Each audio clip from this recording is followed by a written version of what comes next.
আসসালামু আলাইকুম, কেমন আছেন বন্ধুরা? আশা করি সবাই ভালো আছেন। আজকে আমি আপনাদের কাছে আমাদের প্রকৃতির সৌন্দর্য যেটা বৃষ্টিময় সিজনে, সেটা আমি আপনাদের কাছে তুলে ধরবো।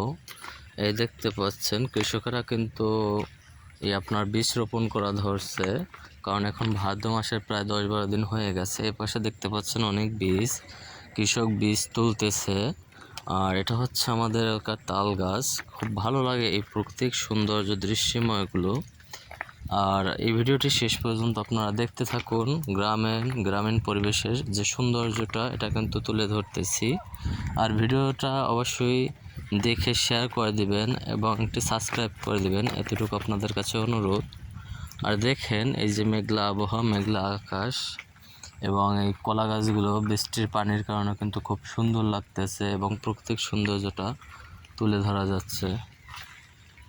এগুলোকে বলা হয় কচুরিপানা। আমাদের খালে বিলে অনেক জায়গায় হয়ে থাকে, বেশিরভাগ খালেই হয়ে থাকে, যেটি বাদা খাল।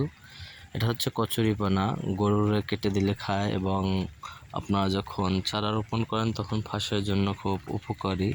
আর ওখানে দেখতে পাচ্ছেন একজন কৃষক, আমি জুম করে দেখাচ্ছি আপনাদেরকে। ওই যে উনি হচ্ছে গিয়ে আপনার বীজ তুলতেছে। তো উনি বীজ তুলতেছে যেটা রোপণ করবে। আপনারা আমার সাথে থাকুন, আমি আরও ভিডিও দেখাবো ভিডিওর মাধ্যমে যে গ্রামীণ পরিবেশের সৌন্দর্যটা কীরকমের। আসলে এটা যারা শহরে থাকে তারা কিন্তু উপভোগ করতে পারে না। আর এই বৃষ্টির সিজনে অনেক অসুবিধা হয় গ্রামীণ মানুষের, যেমন কাদা আর বিভিন্ন সমস্যা। কিন্তু আসলে কিন্তু খুব ভালো লাগে আমাদের কাছে প্রাকৃতিক সৌন্দর্যটা। দেখেন কি সুন্দর, এই যে বীজগুলো দেখতে পাচ্ছেন। আর হালকা পানি বেড়ে গেছে বৃষ্টির কারণে। এগুলো কিন্তু গ্রামীণ পরিবেশের শুকনো সিজনে খুব একটা আনন্দ হয়। আমি আপনাদেরকে আরও দেখাবো, আমার সাথে থাকুন। আর এগুলো হচ্ছে গিয়ে আমাদের এলাকায় কুড়ের কুড় বলে, যেটাকে গরুর খ্যার। বৃষ্টির সিজনে বেশিরভাগ এগুলো রাখা হয়, কারণ গরুর খাবারের প্রয়োজন। বৃষ্টির সিজনে তেমন খাবার থাকে না। কোলায় এই ক্ষেতগুলো যে দেখছেন, এতে আসলে পানি উঠে যায়, যার কারণে বৃষ্টির দিনে কুড়ের কুড় বলা হয়, যেটাকে গরুর খ্যার। এগুলো খাইয়ে গরুকে রাখা হয়। আর গ্রামীণ প্রকৃতি আসলে অনেক সুন্দর এবং সৌন্দর্যময়, অনেক কিছু দেখতেও ভালো লাগে। আর এটা হচ্ছে আমাদের এলাকার রাস্তা। এটা এখনও পাকা হয়নি, খোয়া দিয়ে রাখা হয়েছে। আর এই পাশটা হচ্ছে আমাদের খাল, যেখানে কচুরিপানা হয়েছে অনেক। আর ওই যে একটা মাঠের মতো দেখতে পাচ্ছেন, ওখানে আসলে আমরা বল খেলাতাম আগে। বল খেলতাম বলতে আপনার ফুটবল।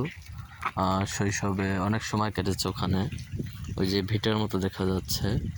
তো আসলে এগুলো দেখলে গ্রামে আসলে খুব পুরনো স্মৃতির কথা মনে পড়ে। আমি আপনাদেরকে আরেকটু দেখাচ্ছি। এই যে এই পাশটা দেখতে পাচ্ছেন, এখানে আসলে এই ক্ষেত রোপণ করা হচ্ছে। দেখতে পাচ্ছেন আপনারা, অনেক ক্ষেত রোপণ হয়ে গেছে।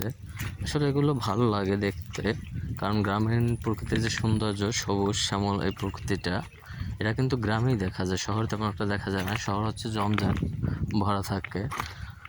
আর গ্রামীণ প্রকৃতিতে আপনারা যখন আসবেন ঘুরতে গরমের সিজনে, খুব ভালো লাগে, কারণ হালকা বাতাস, সেই সাথে শুকনো এলাকা, আড্ডা দিতে, সেই পুরোনো আড্ডা কত দিয়েছি এই সকলে। এই যে গাছতলাগুলো দেখতে পাচ্ছেন এখানে। আসলে আমি জানি না কার কোথায় ভালো লাগে, আমার মূলত গ্রামীণ এই প্রকৃতির সাথেই বেশিটা ভালো লাগে। আর আল্লাহ তাআলার সৃষ্টি, এগুলো হচ্ছে আপনাদের এক এক জায়গায় ঘুরলে এক এক জিনিস ভালো লাগবে। যেমন আপনি যখন হাওড়ে যাবেন, নদী বন্দর এলাকায় যাবেন, তখন সমুদ্র ভালো লাগবে। এই ভালো লাগার জন্যই পৃথিবীটা এত সুন্দর করে মানুষের জন্য আল্লাহ তাআলা নিয়ামত হিসেবে আর কি সাজিয়ে রেখেছেন, তৈরি করেছেন। আর এটা হচ্ছে আমাদের এই যে খাল বলছিলাম, কচুরিপানা দেখেন, অনেক কচুরিপানা হয়েছে।